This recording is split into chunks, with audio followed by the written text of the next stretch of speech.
Dans la matinée de ce mardi 2 décembre 2014, une maison suspectée d'abriter des armes n'a pas été fouillée.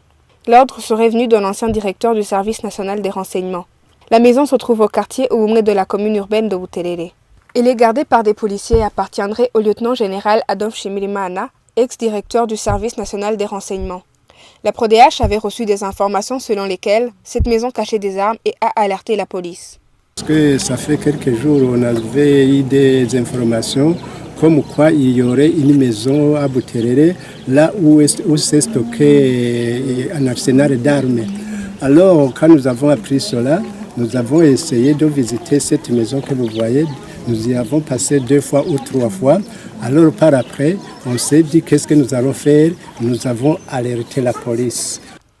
Des policiers avaient encerclé la dite maison depuis 5 heures du matin avec comme objectif de la fouiller.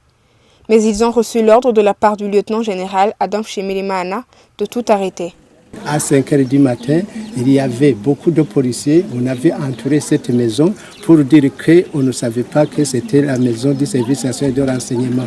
La police qui était venue faire la fouille s'est retirée, mais nous avons appris qu'ils ont eu un coup de téléphone de l'ex-chef du service national de renseignement disant comme quoi la maison lui appartient. Toutefois, Pierre Claver Mbonimpa trouve étrange que la police ignorait que cette maison appartient au Service national des renseignements. Et ce qui nous a fort inquiétés, ce sont des conversations différentes qui émanent de différentes autorités.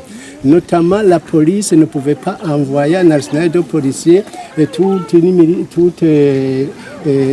la police qui était venue ici, alors que le directeur général est censé savoir où se trouve, où travaille le bureau du service national de renseignement. Ce sont des collègues, ils collaborent. Et c'est pourquoi nous avons cette inquiétude. Au bout du compte, il n'y a pas eu de perquisition. Le président de la PRODH espère que ces armes serviront à protéger la population.